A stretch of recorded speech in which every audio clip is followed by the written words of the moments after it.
بسم اللہ الرحمن الرحیم۔ آج کے اس بیان میں ہم بنی اسرائیل کی سنہری گائے کے عجیب و غریب قصے کے متعلق جانیں گے۔ اس واقعے کا ذکر قرآن مجید کے اندر بھی ہوا ہے۔ واقعہ اس طرح ہے کہ بنی اسرائیل کا ایک نیک شخص تھا جس کا صرف ایک ہی لڑکا تھا اور ایک اس کی گائے کی بچڑی تھی۔ ایک دن وہ اسے ایک جنگل میں لے آیا اور کہا، اے اللہ، میں یہ گائے کی بچڑی تیرے پاس اپنے بیٹے کے لیے امانت رکھتا ہوں حتیٰ کہ یہ بڑا ہو جائے۔ اللہ تعالیٰ نے اپنے اس نیک بندے کی دعا کو قبول کیا، یہاں تک کہ وہ شخص فوت ہو گیا اور وہ بچڑی جنگل میں چر کر جوان ہو گئی۔ جب بھی وہ کسی شخص کو دیکھتی تو بھاگ جاتی۔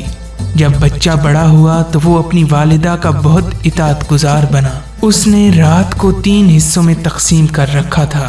ایک حصے میں نوافل پڑھتا اور اللہ کی عبادت کرتا، ایک حصہ سوتا اور آرام کرتا اور ایک حصہ اپنی والدہ کے سراہنے بیٹھتا۔ جب صبح ہوتی تو لکڑیاں کاٹنے چلا جاتا، اپنی پیٹھ پر لکڑیاں اٹھا کر بازار میں فروخت کرتا، پھر کل رقم کا ایک حصہ خرچ کرتا، ایک حصہ صدقہ کرتا اور ایک حصہ اپنی والدہ کو پیش کرتا۔ ایک دن اسے ماں نے بتایا کہ تیرے باپ نے تیرے لیے فلاں جنگل میں ایک گائے اللہ کے سپرد کی تھی، وہاں جا کر حضرت ابراہیم، اسماعیل اور اسحاق علیہ السلام کے خدا کو پکارو تو وہ گائے تمہیں واپس کر دے گا۔ اس گائے کی علامت یہ ہے کہ جب تو اسے دیکھے گا تو یوں محسوس ہوگا کہ اس کی جلد سے سورج کی شعاعیں نکل رہی ہیں۔ اس گائے کی خوبصورتی اور سنہری رنگ کی وجہ سے اسے مذہبہ بھی کہا جاتا تھا، یعنی سونے کی طرح۔ وہ نوجوان جنگل میں آیا، اس نے دیکھا کہ گائے چر رہی ہے۔ اس نے آواز دی اور کہا، میں ابراہیم، اسماعیل، اسحاق اور یعقوب علیہ السلام کے خدا کے ذریعے تیرا طلبگار ہوں۔ تو وہ گائے دوڑ کر آئی اور اس نوجوان کے سامنے کھڑی ہو گئی۔ وہ اس کی گردن سے پکڑ کر کھینچنے لگا تو گائے اللہ کے اذن سے کلام کرنے لگی اور کہا، اے اپنی والدہ کے اطاعت شیار بیٹے، تو مجھ پر سوار ہو جا، تیرے لیے آسانی ہوگی۔ نوجوان نے کہا، میری ماں نے مجھے سوار ہونے کا حکم نہیں دیا ہے، اس نے مجھے گردن سے پکڑنے کا حکم دیا تھا۔ گائے نے کہا، اگر تو مجھ پر سوار ہو جاتا تو کبھی بھی مجھ پر قادر نہ ہوتا۔ تو چل، اگر تو پہاڑ کو اپنی جگہ سے اکھڑنے اور ساتھ چلنے کا کہے تو وہ ایسا ہی کرے گا۔ یہ عظمت تجھے اپنی ماں کی اطاعت کی وجہ سے ملی ہے۔ نوجوان اپنی ماں کے پاس گیا۔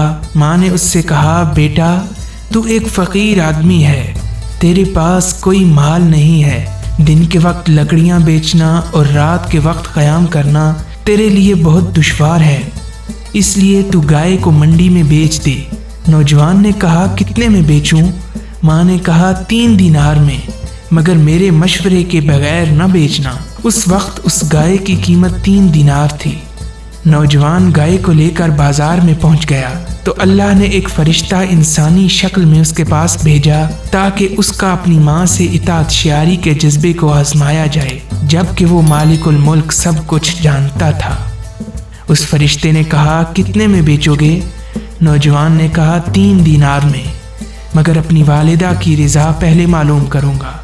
فرشتے نے کہا، یہ 6 دینار لے لو، مگر والدہ سے مشورہ نہ کرو۔